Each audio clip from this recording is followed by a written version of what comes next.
¿Por qué he titulado así esta charla? Bueno, pues a mí siempre me gusta decir, y es que esto lo decís vosotros, entréis en una charla de ciencia, yo venía con 5 dudas y me voy con 50. Bueno, pues yo lo que me he propuesto aquí es un poco a tumba abierta, a bailar sobre el alambre, y os voy a contar un poquito acerca de las escalas del universo, y lo que me he propuesto es que me preguntéis de cualquier cosa que se os ocurra en el campo de la astrofísica, y yo intentaré echar mano de mi mochilita de culturilla astrofísica. Le pediré a Pablo que me ayude si tengo algún problema. Y entonces, bueno, vamos allá. Lo primero, como vamos a hablar de las escalas del universo, a mí siempre me gusta poner en mis charlas esta fotografía, que es preciosa. Está tomada por una sonda que se llama Cassini, que lleva orbitando Saturno y sus anillos y sus satélites ya bastantes años, y que este mes de septiembre va a tener su gran final, como le llaman la gente de NASA, va a caer sobre el planeta. Y lo bonito de esta diapositiva es que aquí, este puntito, que además lo señalo con un círculo, esta es la Tierra. Como decía Carl Sagan, es un punto azul celeste ahí perdido en el espacio, y ya simplemente estando en nuestra casa, en nuestro sistema solar, que esto para nosotros es la vuelta de la esquina, veis que somos insignificantes. Ahí estamos 7.000 billones de personas, ahí hay gente maja como nosotros, ahí está Trump también, pero bueno, es lo que hay. Y luego simplemente os voy a poner un par o tres de imágenes para que veáis la potencia de la astronomía y entendáis por qué hay asociaciones de astrónomos aficionados y no de físicos de partículas aficionados, ¿no? Y es porque la astronomía es una ciencia básicamente observacional. O sea, desde que el hombre tiene conciencia, pues simplemente el salir de la cueva y ver el cielo y ver lo que pasaba allí, las cosas que se repetían año tras año, los planetas, la luna. Y ahora tenemos suerte de tener estas imágenes. Todo lo conocéis, son imágenes del cometa Churyumov-Gerasimenko, que es el que siguió Rosetta, y ahí tenéis el cometa gasificando. Esto es un atardecer en la Tierra y en Marte. Tenemos la suerte de verlo gracias a las misiones robóticas. Y vamos con las escalas del universo para que os hagáis una idea de cómo funciona esto. Esto parece agua, pero es vodka. Es algo más duro que lo que toma Pablo, porque los números van a empezar a ser mareantes, ¿no? Pero voy a intentar mantener las cosas dentro de un cierto control, ¿no? ¿Qué vara de medir usamos los astrónomos? Bueno, usamos el parsec, pero es una medida un poco técnica, y entonces vamos a hablar del año luz, que es más fácil de entender, ¿no? Y un año luz es fácil de calcular. Cogemos la velocidad de la luz, 300 kilómetros por segundo, lo multiplicamos por 365 días y por el número de segundos que tiene un día, y nos sale este número de aquí, es decir, 9 billones con B y medio de kilómetros. ¿Eso qué significa? Bueno, pues si medimos la distancia Tierra-Sol, mañana cuando salgamos a la calle, pues un fotón, un rayo de luz que sale del Sol, tarda 8 minutos y medio en llegar a nosotros. Es decir, podemos decir que el Sol está a 8 minutos y medio luz de nosotros. Y si nos vamos a la estrella más cercana a nosotros, aparte del Sol, que es Próxima Centauri, es una estrella que no se ve desde el hemisferio norte, está a 4,2 años luz, y para que os hagáis una idea, si cogemos una nave espacial que viajara a 100.000 kilómetros por hora, que es algo que los humanos hemos podido hacer, tardaríamos unos 50.000 años en llegar a la estrella. Es decir, los viajes interestelares son hoy en día ciencia ficción, y fijaos que salvo las piedras que trajeron de la Luna los astronautas o los meteoritos que nos caen encima, el único elemento que nosotros tenemos para estudiar el universo es la luz. La luz, y las herramientas son nuestros telescopios en toda la longitud de onda, en el óptico, en el infrarrojo, en rayos X, en rayos gamma, etc. Bueno, vamos con las escalas del universo. Lo que vais a ver en estas diapositivas es un zoom un poco inverso, es decir, vamos a empezar de lo pequeño a lo más grande, y aquí arriba tenéis el tamaño de la mitad de la diapositiva. Es decir, en esta diapositiva, digamos que si aquí hay una estrella en el borde izquierdo y mandar a la luz al otro lado de la diapositiva, pues tardaría 25 años en llegar. Esto es, de momento, la vuelta de la esquina en astronomía. Si os dais cuenta, aquí está el Sol, aquí está Próxima Centauri, que curiosamente tiene un planeta orbitando alrededor de él. Hace relativamente poco se descubrió un planetita que está orbitando en torno a esta estrella. Es una estrella más roja y más fría que el Sol, y además es un planeta que está en lo que los astrónomos llaman la zona habitable, es decir, está en una órbita tal que en ciertas condiciones podría, si hubiera agua en ese planeta, podría estar en estado líquido, y esto, pues desde el punto de vista astrobiológico, pues tiene cierto interés. Hace 20 años no se conocía de la existencia de ningún planeta extrasolar, es decir, planetas orbitando alrededor de otras estrellas, y hoy conocemos de la existencia, pues, de más de 3.500 planetas extrasolares. Y aquí, los que seáis aficionados a la astronomía, pues veréis nombres, pues, bastante conocidos: Alfa Centauri, Epsilon Eridani. Estos nombres, Sirio, Procyon, estos nombres son nombres de constelaciones, y ahora diremos lo que es una constelación, para que los que quizá no lo tenéis muy claro, pues lo veáis. ¿Veis? Aquí hemos metido la anterior diapositiva en este cuadradito, y los que seáis aficionados a la astronomía, pues tenéis aquí Aldebarán, Capella, Vega, y aquí tenéis un grupo de estrellas que es Ursa Major, ¿no? Es la Osa Mayor. Y esto es una imagen que todos conocéis de la Osa Mayor, y esto es una constelación, y una constelación no es una agrupación física de estrellas. Nosotros la vemos ahí en la bóveda celeste, pero estas estrellas no están todas a la misma distancia, y además, si dejáramos pasar unas pocas decenas de miles de años, esto perdería su forma completamente, ¿no? ¿Y qué es lo que, desde cuándo se hicieron constelaciones o se formaron constelaciones en el cielo? Las constelaciones son simplemente dibujos hechos en el cielo, pues por diversas civilizaciones. Comenzaron los babilonios hace alrededor de 3.000 años para plasmar en el cielo sus leyendas, y también ya con ciertos fenómenos utilitaristas, como por ejemplo al ver que una cierta constelación repetía su aparición en el cielo en una cierta época, pues para comenzar su año, hacer sus cosechas, sus siembras.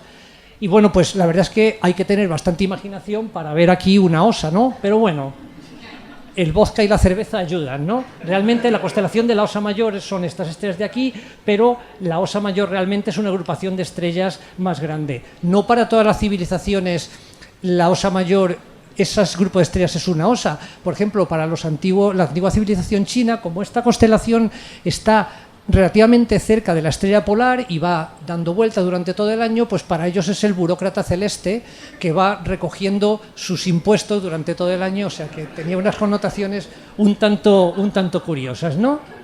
Fijaos, si nos alejamos más y tenemos aquí en esta diapositiva que tiene 1000 años luz, ya empezamos a ver cierta estructura.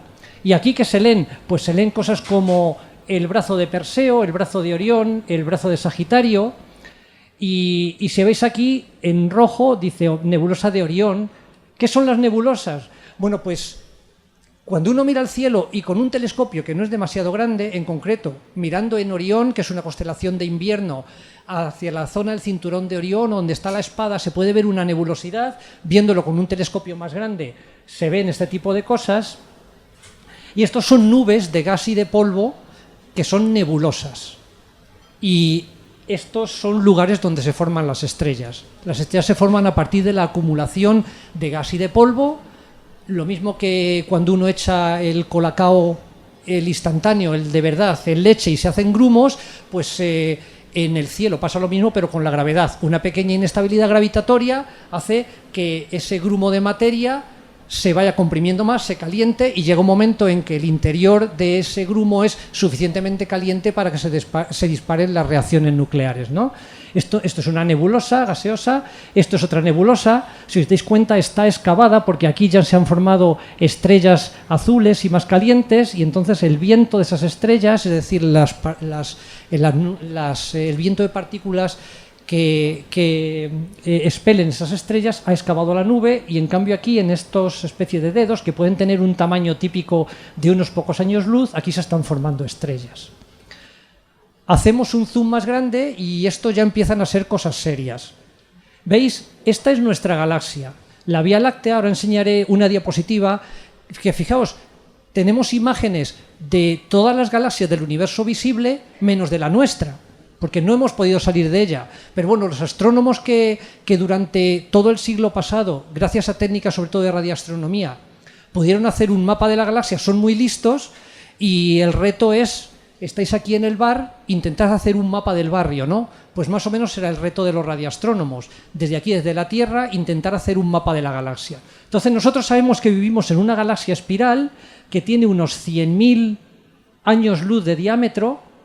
Estos son los brazos, y la Vía Láctea, lo que nosotros vemos por las noches de un cielo oscuro, es uno de los brazos de la galaxia mirando en la dirección del centro de la galaxia, ¿de acuerdo?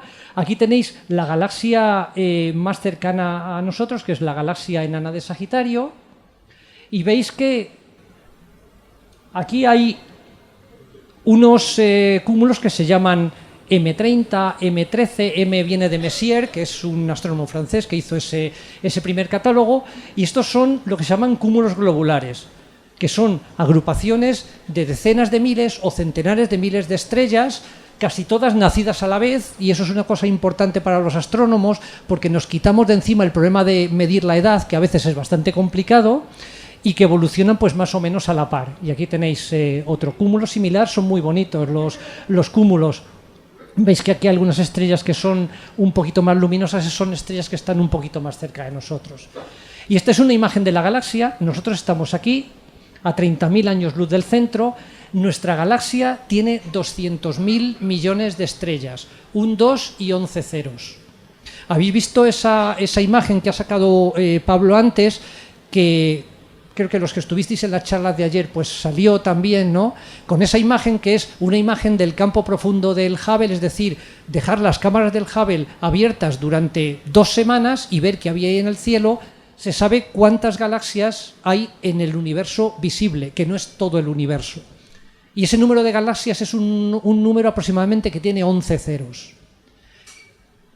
Esta galaxia es un poquito grande, pero en media podemos decir que una galaxia pues puede tener del orden de 100.000 millones de estrellas, 50.000 millones de estrellas, y por tanto el número de estrellas en el universo visible pues es un número que tiene 22 ceros. Esto, cuando se hacen preguntas acerca de ¿y puede haber vida en el universo? Pues fijaos, si hay un número que tiene 22 ceros de estrellas, pues es un poco pretencioso pensar que estemos solos aquí, ¿no? Bueno, nuestra galaxia está aquí metida, y ahora tenemos aquí las galaxias satélites. Y veis aquí 2 galaxias que son la pequeña nube de Magallanes y la gran nube de Magallanes. Mientras nuestra galaxia es una galaxia espiral, la gran nube de Magallanes y la pequeña nube de Magallanes son galaxias irregulares, son más pequeñas que las nuestras. Se llaman así porque Magallanes, en su viaje de circunnavegación que terminó Elcano, las anotó en su diario. Si habéis estado en el hemisferio sur, son unas manchas lechosas que se ven en el cielo y que se pueden ver a simple vista, ¿vale? Y este es el grupo local. Esta diapositiva ya deja de ser un poco la vuelta de la esquina, aunque si os dais cuenta, conforme avancemos un par o 3 de diapositivas, esto se va a quedar muy pequeño, ¿no? Aquí está la Vía Láctea, aquí están las galaxias satélites a la Vía Láctea, y aquí está una galaxia que es muy similar a la nuestra. Esta es la galaxia de Andrómeda. ¿Veis? Está situada más o menos, pues si estos son 1 millón de años luz, pues aquí tenemos 1 millón, 2 millones, más o menos 2,5 millones de años luz. Fijaos que esta es otra pregunta que siempre surge cuando se va a una charla de astronomía, pero vosotros estáis viendo el universo no como es ahora. Efectivamente, nosotros somos arqueólogos del tiempo y gracias a eso conocemos la historia del universo, gracias a que la velocidad de la luz es finita y no es infinita. O sea, nosotros vamos viendo capas, igual que en Atapuerca, conforme van excavando, van viendo restos más y más antiguos, ¿no? Y entonces aquí está Andrómeda, que es una galaxia espiral, además está en una posición muy buena para medir lo que antes comentaba Pablo, para medir cómo es su rotación. Además es una galaxia de estas de gran diseño. Veis aquí el núcleo, veis aquí estas nubes oscuras que son nubes de polvo, y esta galaxia se está acercando a nosotros. A pesar de que el universo sabemos que se está expandiendo, pero localmente la fuerza de la gravedad digamos que predomina. Y la velocidad de acercamiento entre la Vía Láctea y esta galaxia pues es alrededor de 100-120 kilómetros por segundo. Si hace unos poquitos cálculos, pues la colisión, la interacción entre las dos galaxias, porque realmente será una interacción, las estrellas no chocarán unas con otras, va a suceder dentro de 4.000 o 5.000 millones de años, no sabemos si por la mañana o por la tarde. Pero bueno, son las horquillas típicas en las que nos movemos los astrónomos. Y fijaos, ahora hay que cambiar un poco el chip, porque cada puntito que veis aquí es una galaxia. Entonces nosotros, nuestro grupo local, pertenece a un supercúmulo de galaxias mucho más grande que se llama el cúmulo de Virgo. Se llama el cúmulo de Virgo porque hay una gran agrupación de galaxias mirando en la dirección de la constelación de Virgo. ¿De acuerdo? Entonces este es el supercúmulo de Virgo. Esta es una de las galaxias típicas, esta se llama la galaxia del sombrero. ¿Veis aquí? Esto es una galaxia pues, que se le ve muy bien este disco con esta bandita de polvo en su ecuador. Aquí está el centro y aquí pues, está un halo. Este brillo es un brillo de estrellas, pero bueno, están tan lejos esa galaxia que no podemos ver estrellas individuales. Y esto es, digamos, una especie de unas poquitas galaxias, están tomadas con el telescopio espacial Hubble, de las galaxias del cúmulo de Virgo. Veis que hay galaxias más débiles, hay galaxias que se ven de canto, hay galaxias espirales, hay galaxias pues, de muy diversas morfologías. Y cuando nos vamos alejando vemos algo que hemos visto también en la charla anterior. Vemos que el universo tiene estructura. Es decir, que es como un queso, es como una esponja. Hay zonas vacías. Y veis que estos ya son supercúmulos. Aquí dentro está el supercúmulo de Virgo y esto tiene 2 millones de años luz. Esta diapositiva, ¿cómo la debéis entender? Pues lo mismo que tenemos que utilizar una proyección esférica sobre un globo terráqueo para verlo, pues aquí nosotros estamos en el centro rodeados de esa esfera, ¿de acuerdo? Es la esfera celeste y entonces con nuestros telescopios hemos podido cartografiar el cielo y ver que hay grandes vacíos y que hay filamentos de galaxias, ¿de acuerdo? Y esto tiene mucho que ver con esa presencia de materia oscura y con esos pozos de potencial donde la materia oscura, digamos que atrajo a la materia ordinaria y ahí es donde se formaron las primeras estrellas, las primeras galaxias y a partir de ahí el universo evolucionó. Y esto, fijaos, el universo visible. Alguno de vosotros pues quizá haya leído que el universo tiene 13.800 millones de años de edad. Y en cambio aquí yo pongo que el radio de esta diapositiva son 46.000 millones de años luz. ¿Qué ha pasado? Bueno, pues que desde el Big Bang el universo se ha expandido. Entonces, si uno hace el cálculo, un cálculo así que no es demasiado difícil, ve que la frontera de nuestro universo visible, que repito una vez más, no es todo el universo, pues está más o menos en una esfera que tendría un radio de 46.000 millones de años luz. ¿Y qué vemos? Pues vemos de nuevo aquí a gran escala esas inhomogeneidades. Y ahora para contrarrestar os pongo este mapa que aquí podríamos estar hablando pues también 3 horas de él. Este mapa es la imagen que tenemos del universo más joven. ¿Qué pasó entre el Big Bang y cuando el universo tenía 380.000 años? Pues que el universo era demasiado opaco como para que la radiación viajara libremente. Y a los 380.000 años el universo se hizo transparente y entonces ahí luz que en ese momento era visible debido a la expansión del universo, ahora nosotros la vemos como ondas de radio. O sea, imaginaos que tenéis un chicle o una goma, pintáis una ondita y la estiráis, la longitud de onda de esa ondita que pintáis se va haciendo cada vez más grande y eso implica que luz que era visible hace 13.700 y pico millones de años, ahora es luz en microondas. ¿Y qué son estas cositas que veis aquí? Bueno, pues estas diferencias de colores lo que implican son diferencias de temperatura. O si queréis también diferencia de densidad, pero la diferencia de temperatura en el universo entre este punto y este punto de aquí es de alrededor de una millonésima de grado Kelvin. ¿Y qué implica qué estáis viendo en esta fotografía? Pues estáis viendo las primeras semillas de la formación de lo que luego ha llegado a ser la estructura a gran escala del universo. Esta radiación se descubrió en los años 60, mediados de los 60 del siglo pasado, por pura casualidad. Dos ingenieros estaban utilizando una antena para intentar ver, pues ya había comenzado la carrera espacial, a ver cómo afectaba la atmósfera de la Tierra a las transmisiones por satélite, y descubrieron un ruido parásito allí en la antena. Había unas palomas que habían hecho su nido y sus cosas en la antena, se las llevaron, el ruido persistía, volvieron, las palomas estaban allí, entonces anotaron en su diario que habían depositado material dieléctrico blanco en la antena, y entonces las palomas fueron disuadidas por métodos contundentes. Y aquello seguía allí. Y entonces unos teóricos que había en Princeton, no muy lejos de allí, dijeron: hey, si es que ha habido un Big Bang, debe haber un eco de esa explosión. Y el eco coincidía perfectamente con las características de esa radiación. Pero había algo preocupante cuando se vio esta radiación, y es que con los medios que tenían en los años 60 se veía completamente isótropa. Es decir, no había ninguna inhomogeneidad. En los años 90 y luego posteriores misiones espaciales con COBE, con Planck, que esta imagen es de un satélite de la Agencia Espacial Europea, se han podido ver con detalle las inhomogeneidades del universo. Y nos ha podido, por ejemplo, entre otras muchas cosas, nos permite saber cuál es la curvatura del universo, que es un concepto de geometría y de relatividad, ¿no? Y según todas las medidas, pues parece que el universo es plano.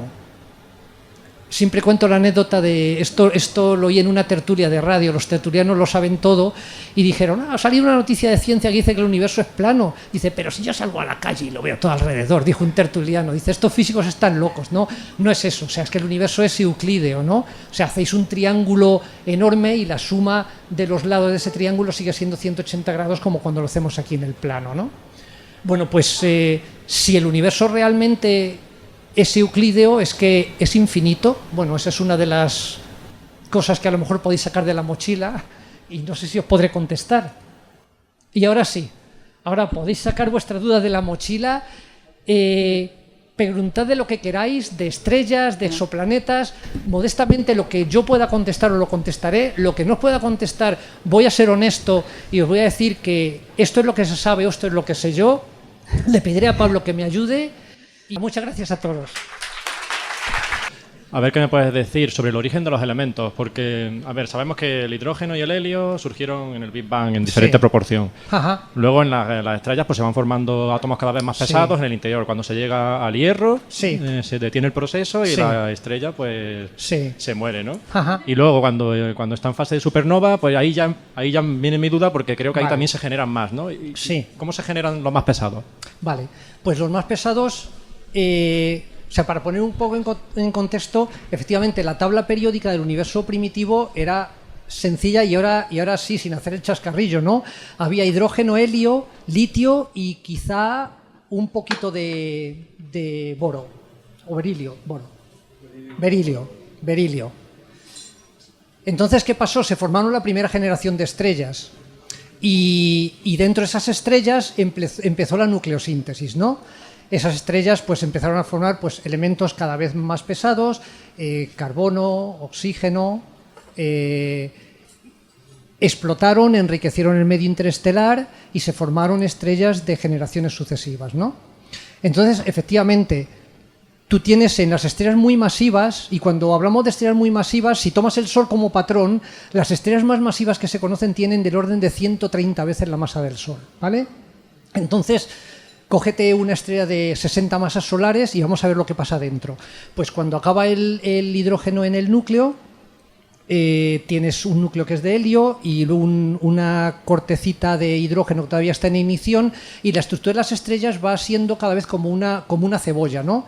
Tienes elementos más ligeros y se te forma en el núcleo el elemento químico más estable que es la naturaleza, que es el hierro. O sea, al hierro le tienes que dar energía para que haga algo, ¿no? Entonces la supernova explota y efectivamente tú dices, bueno, pero el hierro pues tiene un número atómico 26, ¿no? O sea, y la tabla periódica es muy grande. Bueno, pues hay procesos que, por ejemplo, pues se dan en colisiones de elementos a muy alta temperatura. Eso se llama la nucleosíntesis explosiva. Y luego, por ejemplo, hay otros elementos que en estrellas que no son tan masivas, en estrellas que pueden tener una masa parecida a la del Sol, pues tú puedes ir ascendiendo en la tabla periódica capturando neutrones.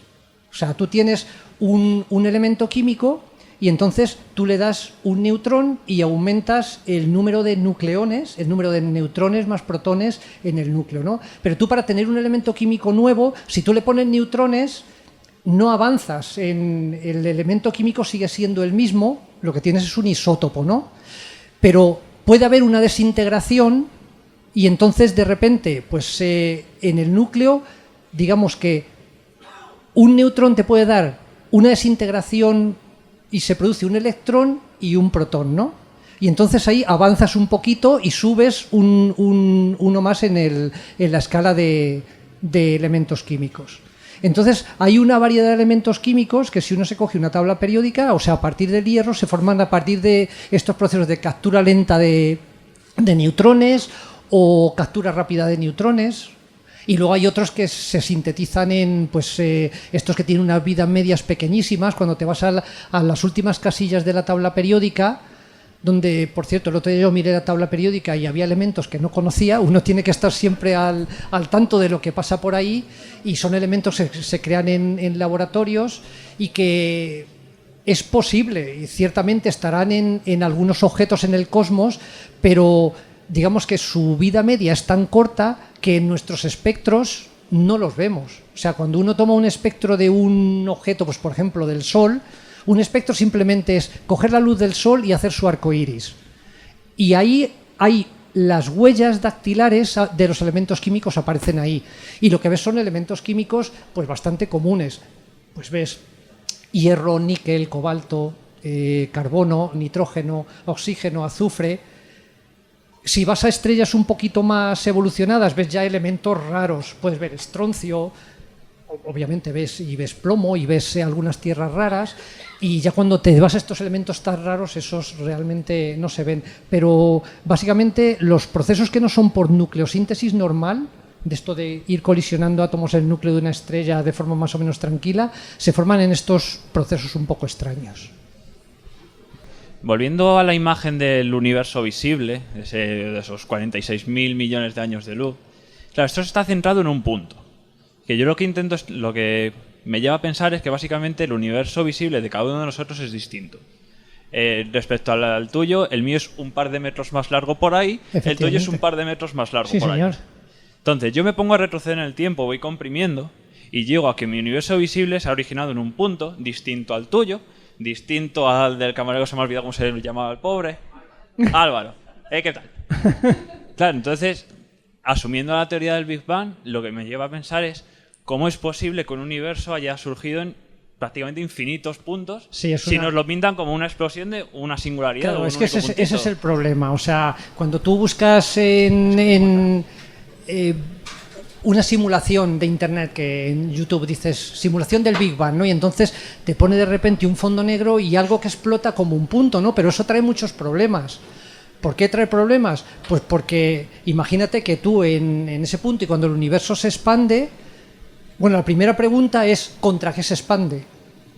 Y la segunda es que, fijaos que nosotros estamos en un punto del universo y hay un principio que se utiliza en física, y es que, bueno, como ya hemos pasado la época del geocentrismo y todo esto, es que no estamos en una posición privilegiada del universo. Entonces, digamos que como no estamos en una posición privilegiada del universo, la hipótesis que se llama el principio cosmológico es que todos los observadores del universo observan cualitativamente lo mismo, ¿vale? O sea, verán estructuras no similares a lo que nosotros vemos. Entonces, esto hila un poco con lo que ha comentado Pablo antes, porque yo creo que aquí el problema es meterse o intentar sacarse de la cabeza el símil del punto y pensar que la creación del universo, y esto, o sea, esto pues se expresa así, y nosotros que hacemos divulgación lo intentamos expresar de la forma más llana posible, es que fue una fluctuación cuántica del vacío. O sea, que no es que hubiera un punto, sino que hubo una fluctuación cuántica del vacío, y entonces digamos que el universo se creó en todas partes. Por eso, claro, pensar que mi punto es distinto de tu punto y de otro punto que hay allí es un poco... Y es porque tenemos metida la idea del punto que explota, pero eso trae muchísimos más problemas. O sea, imagínate que tú en el punto ese que explota ya tienes primero un centro de expansión. Entonces podrías buscarlo con tus telescopios y no lo encuentras. Y podrías tener la suerte de estar en la última galaxia del universo. Y entonces, si el universo realmente tuviera un centro de expansión, pues tú estarías en esa última galaxia y mirarías hacia un lado y no verías nada, y mirarías hacia otro y verías todo el universo detrás de ti. Y eso no sucede, ¿vale? Digamos que hay que... Siempre se utiliza también otro símil, pero es un símil también que tiene sus cosas, que la habrás leído si has mirado alguna cosita de estas, y es imaginarse el universo como si fuera la membrana de un globo. Es decir, bajar un poco una dimensión, entonces el universo sería la membrana del globo y las galaxias serían puntitos pintados en la membrana. Conforme el globo se va hinchando, todas las galaxias se separan de todas. Y todos los observadores ven lo mismo. Es decir, si tú te colocas encima de un punto que has pintado en ese globo, tú ves que todo lo que hay a tu alrededor se separa de ti y otro observador vería lo mismo. Entonces, más o menos es lo que... Pero claro, el símil del globo tiene una pregunta y dices, pero es que en ese símil también hay un centro de expansión. Claro, pero ese centro de expansión está fuera de ese universo, ¿no? Entonces, todos estos símiles que, digamos que se utilizan un poco para intentar visualizar problemas que realmente luego los cosmólogos ni se plantean cuando se sientan en su mesa por la mañana, ¿no? Ellos se ponen sus ecuaciones y plantean sus campos y sus inflatones y sus cosas, pero claro, intentar aplicar la intuición a cosas que tienen que se meten dentro de relatividad y mecánica cuántica que no son intuitivas es bastante difícil. Pero sí, intenta el primer paso de esta duda que te has sacado de la mochila es intentar quitarte de encima el símil del puntito que explota. Si nosotros vemos un puntito muy alejado, muy pequeño de nosotros, ¿cómo podemos distinguir si es una única estrella o una galaxia? Pues al principio están compuestos de lo mismo, con lo cual... Sí, pero fíjate que la galaxia, si tú miras... Vamos a la imagen esta de Andrómeda, por ejemplo, ¿ves esta galaxia? En esta galaxia tú puedes ver estrellas individuales, ¿vale? Pero aún así, pues en las galaxias hay estrellas que son, bueno, en las galaxias y en nuestra galaxia. Hay estrellas como el Sol, que son muchas, hay estrellas más frías que el Sol, que son más rojas y que son muchísimo más abundantes. O sea, los números serían por cada Sol, hay del orden de... El Sol tiene una temperatura en su disco de unos 5.500 grados, pues por cada Sol es posible que haya 1 millón de estrellas con temperaturas pues del orden de 2.500 grados. Es decir, conforme se va bajando un poco a masas más bajas hay muchas más estrellas, ¿no? Y luego hay estrellas mucho más calientes. Entonces, si uno analiza el espectro, que digamos es la herramienta, o sea, una imagen vale más que 1000 palabras, pero para un astrónomo un espectro, es decir, separar la luz y analizar ahí las huellas dactilares de los elementos, pues a veces vale que un espectro vale más que 1000 imágenes. Entonces, ¿qué pasa cuando tú ves un punto muy lejano? Pues, por ejemplo, en la imagen esta del campo ultraprofundo del Hubble, ¿no? Que ves puntos y, bueno, sabes que todos son galaxias menos alguna estrella que quizá haya pues aquí enfrente. Pero bueno, ¿cómo podrías saberlo? Pues simplemente coges el espectro de ese objeto y ves cuál es su distribución de energía, pues desde ultravioleta hasta el rojo y en ondas de radio. Y eso lo comparas con distribución de energía de estrellas individuales y ves que no te cuadra con ninguna. Que para conseguir esa distribución de energía de ese objeto tienes que hacer una mezcla de unas pocas estrellas muy calientes, es como una receta, pones unas pocas estrellas muy calientes, unas pocas estrellas más como el Sol, unas pocas estrellas más como, pues mucho más frías, y entonces al final puedes reproducir esa distribución de energía. Básicamente es así como se sabe que un objeto no es una estrella, o sea, si lo ves también sabes pues por el corrimiento al rojo, porque se te está alejando mucho de ti. O sea, hay varias formas, pero en lo que respecta a la composición y a la temperatura, tú digamos que comparas objetos muy lejanos con objetos que tienes más cerca. Y ves que si te cuadra, pues entonces dices, sí, pues esto es una estrella, pero si no te cuadra es una galaxia o otro objeto distinto. ¿Qué ventajas nos va a dar el telescopio SK frente al maravilloso ALMA? Ya. ¿Y qué perspectivas tienen los que trabajan en el proyecto SETI a la utilización del telescopio SCA. Ajá. Bueno, el SCA es un telescopio enorme que va a estar en Sudáfrica y en Australia. Las iniciales son Square Kilometer Array. Gracias. O sea, es un telescopio que si se toma en conjunto va a trabajar en ondas de radio. Digamos que su apertura será equivalente a tener un telescopio de un kilómetro de radio, pero al estar muy separados los elementos, tú puedes ver el cielo en mucho detalle, ¿no? Entonces, con respecto a ALMA es un telescopio, realmente es un conjunto de telescopios de unas 60 y pico antenas que están colocadas en el desierto de Atacama a 5.000 metros de altura. Si podéis ir a visitarlo y aguantáis ir a 5.000 metros de altura, pues aquello es bastante impresionante. Y lo que hace ese radiotelescopio, que observa en ondas milimétricas y submilimétricas, pues es mediante técnica de interferometría, que es básicamente colocar antenas de radio muy separadas entre sí, pero luego combinar las imágenes, es ver con mucho detalle cosas que con un radiotelescopio normal, un telescopio para ver el cielo en ondas de radio, no podrías hacerlo. Y entonces SCA, bueno, no tengo las longitudes de onda a las que va a observar, pero digamos que va primero a complementar el rango de energías que observa ALMA, y luego, pues al estar las antenas tan deslocalizadas, tan separadas unas de otras, digamos que va a poder ver detalles que ALMA no va a poder ver. Y luego SETI. SETI, sabéis que es el programa, son las siglas en inglés de Search for Extraterrestrial Intelligence, y entonces, pues, bueno, es un programa que Carl Sagan, de hecho, apoyó mucho. Muchos de vosotros habéis visto la serie Cosmos, la buena, la de hace 30 años, que realmente es impresionante. Siempre que me dicen, recomiéndame un libro de astronomía, yo digo, Cosmos de Carl Sagan, aunque haya sido escrito hace 35 años y no hable nada de los descubrimientos, pero si uno quiere estar motivado, pues leer ese libro. Pues con respecto a SETI, se han lanzado señales al espacio. Hay que esperar a que vuelvan o alguien conteste, y aquí vienen, bueno, esto ya es un poco también de especulación, ¿no? Porque no es que solo haya una civilización a una distancia pues más o menos mensurable que te responda, sino que su civilización tecnológica coincida en el tiempo con la civilización tecnológica nuestra. Si alguien en el siglo XVIII nos hubiera mandado a nosotros una señal, pues no nos hubiéramos enterado.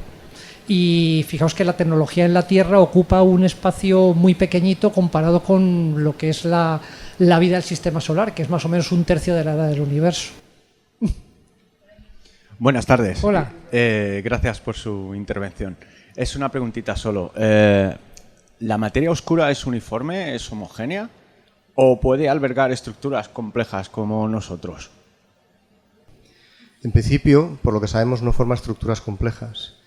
Lo que hace que la materia nuestra forme estructuras complejas es el electromagnetismo, la carga eléctrica, las diferentes cargas. Por supuesto, dentro del núcleo están los quarks con la interacción fuerte. Hay varias interacciones que se ven a campos vectoriales, hay diferentes cargas, la carga de color, la carga eléctrica, y eso permite una serie de interacciones entre diferentes tipos de materia que forman esas estructuras, ¿de acuerdo? Si la materia oscura realmente solo tiene la interacción débil o una interacción parecida a la interacción débil, eso no permite, en principio, formar estructuras, ¿vale? Porque esa fuerza, digamos, no tiene una capacidad, o sea, la carga del campo débil no te permite formar este tipo de estructuras complejas, a priori, salvo que uno imaginara o definiera de otra forma que es una estructura compleja. La parte complicada de tu pregunta es que dices, bueno, ¿por qué tiene que haber solamente una partícula de materia oscura? Podemos especular, como la pregunta que acaban de hacer, es decir, ¿qué pasaría si hubiese un modelo estándar adicional donde hubiera 20 tipos de partículas de materia oscura con 20 campos vectoriales o axiales o de lo que fuese, con sus propias cargas y que dieran lugar a estructuras? Eso podría ser, pero estamos especulando a lo bestia. Cuando alguien quiere descubrir algo nuevo en ciencia, va primero a lo más sencillo, y cuando descubre algo intenta profundizar en la complejidad. Esa es la forma honesta de hacer las cosas. Dicho eso, las observaciones que hay astrofísicas y cosmológicas, ninguna parece apoyar el hecho de que haya estructuras complejas macroscópicas de materia oscura. Aunque estas cosas hay que decirlas con un poco de cuidado siempre. Gracias por el anuncio. Sí, bueno, es que antes has comentado que te gustaría más viajar al pasado que al futuro, y entonces yo te lo formulo primero hacia el pasado y luego hacia el futuro. A ver, hay varias teorías sobre cómo se ha formado la Luna, y entiendo que una de las más plausibles es que hubiera una colisión y se desprendiera una parte de la Tierra y luego eso se conformara el satélite que ahora tenemos. Bueno, primero es corroborar eso, si es así o crees que es así. Sí, parece que es la teoría más, parece que es la más plausible. aceptada. Sí. Y luego, un poco andando en el tema de tantas películas de ciencia ficción y tal, ¿qué probabilidad hay o cómo se estima que puede ser la posibilidad de que eso suceda de nuevo y que haya una colisión contra la Tierra, y con qué anticipación se podría predecir? Porque si la anticipación, o sea, es muchísima y tal, pues, pues vamos, tendríamos tiempo para prepararnos. Vale, y si es muy poca, daría mucho material para películas de ciencia ficción, pero poco más. Es una pero buena sería muy pregunta. inquietante. Bueno, vosotros sabéis que, o sea, casi todas las noches hay estrellas fugaces, pues que bueno, en algunas épocas del año que vemos más, ¿no? Bueno, esas estrellas fugaces realmente son partículas de polvo muy pequeñitas que entran en la atmósfera de la Tierra, ¿no? Pues, o sea, pequeñitas, pero pueden ser del orden de milímetros. Entonces, con el rozamiento, pues tú las ves como una gran estela. Bueno, cada día están cayendo toneladas de polvo del espacio exterior a la Tierra. Si vamos un poquito subiendo el tamaño, claro, si estuvieran cayendo pedruscos todo el día, pues bueno, habría que estar refugiados aquí todo el rato, ¿no? Pero bueno, vamos a objetos grandes. En media, la gente que estudia este tipo de colisiones te dice que en media hay una colisión catastrófica, y catastrófica significa que puedan desaparecer especies de forma masiva cada 100 millones de años en la Tierra. O sea, por ejemplo, pues el impacto que extinguió los dinosaurios, ¿no? Entonces, esa, digamos que, y si vas a objetos mucho más grandes, digamos que la escala se amplía mucho. O sea, un impacto como el que extinguió los dinosaurios, pues yo creo que sí, sería también catastrófico para nosotros. ¿Con qué antelación se puede conocer esto? Bueno, pues cada vez con más antelación. Sabéis que entre Marte y Júpiter hay un cinturón de asteroides. O sea, en el sistema solar es un sistema que tiene millones de cuerpos, o sea, aparte de los 8 planetas, de los satélites, de los planetas enanos, luego están millones de cometas. De hecho, es difícil fijar dónde está el límite del sistema solar. Y luego están los asteroides, y en concreto entre Marte y Júpiter hay pues una colección de cientos de miles de pedruscos, más o menos grandes o pequeños, y tenemos suerte, nuestro sistema solar es muy afortunado de tener a Júpiter, porque Júpiter pastorea los asteroides, o sea, los mantiene un poco a raya. Si Júpiter no estuviera ahí, yo creo que la vida sería mucho más dura, ¿no? Entonces, pero hay algunos que se salen y llegan hacia nosotros, y se llaman los Near Earth Asteroids, ¿no? O los NEOs, Near Earth Orbits, y entonces hay programas que observan este tipo de asteroides. Entonces, vosotros habréis oído que alguna noticia, ¿no? En 2024 un asteroide va a impactar o va a pasar muy cerca de la Tierra. Esto sí que es difícil de saber, porque ha habido asteroides o pedruscos relativamente grandes que han pasado a 50.000 kilómetros de la Tierra, a lo mejor del tamaño de un autobús. Y eso, entrando en la Tierra, bueno, sería un impacto, bueno, moderado, ¿no? ¿Nos daría tiempo a hacer algo? Pues no lo sé, porque, o sea, hacer algo significa hacer naves para salir en masa de la Tierra e ir a estropear otro planeta. Pues no sé, yo hay veces pienso, y esto es ya otra opinión del pesimista informado, que la única solución que tenemos es el meteorito. O sea, esto va tan mal que a lo mejor es mejor empezar de cero otra vez, porque la verdad es que esto es una calamidad, ¿no? No, es broma. Yo no creo que... O sea, ya si nos vamos adentro de 1000 años, pues a lo mejor tenemos naves interestelares y podemos ir por ahí a colonizar sitios. Pero tal y como están las cosas ahora, digamos que no sé, podríamos conocer un impacto a lo mejor con una antelación de años, y yo no creo que nos diera tiempo para hacer demasiado. ¿Qué sujeta los planetas, las galaxias, las estrellas? ¿Qué los sujeta en el universo? ¿Qué lo sujeta? Sí. Realmente nada, o sea, el universo, o sea, en el universo hay 4 tipos de fuerzas. Digamos que lo que nos sujeta a nosotros aquí es la gravedad, pero si te das cuenta un poco, el hecho de que nosotros no nos hundamos en el suelo, entre las partículas que forman estas baldosas, es porque hay otras fuerzas, ¿no? Entonces, en principio, lo que sujeta a los planetas orbitando la Tierra es la fuerza de la gravedad. Lo que mantiene el universo junto, pues es la gravedad. Las cosas se atraen porque la gravedad tiene un alcance infinito, pero digamos que la fuerza de la expansión y ahora toda la energía oscura, que habrá que plantear este tema en otro Pint of Science, digamos que toda esa mezcla de materia oscura y energía al final es lo que mantiene al universo tal y como es. Te quería preguntar una cosa que has pasado de puntillas en la presentación, y es por qué el universo, teniendo una antigüedad de 13.500 millones de años, tiene un diámetro mayor a eso. Es decir, en algún momento se ha producido una velocidad superior a la de la luz. Una cosa es la edad y otra cosa efectivamente es tu horizonte donde puedes ver, y el hecho de que el espacio se expanda, y de hecho puede suceder a una velocidad mayor que la de la luz, eso no contradice nada. O sea, porque digamos que este límite o este postulado de la teoría de la relatividad se refiere a señales electromagnéticas, también si queréis a ondas gravitatorias, pero el espacio se puede expandir a velocidad mayor que la de la luz, y de hecho el hecho de que tú nunca vayas a ver la luz de otras galaxias es porque las galaxias se están alejando de ti a una velocidad mayor que la de la luz, y entonces esto es como un corredor de atletismo que va por una pista de atletismo corriendo hacia ti a 30 kilómetros por hora y hay alguien detrás que le está estirando la pista a una velocidad mayor. Entonces, ¿qué pasa? Que la luz nunca llega porque alguien está tirando de ella. ¿Vale? Gracias a todos.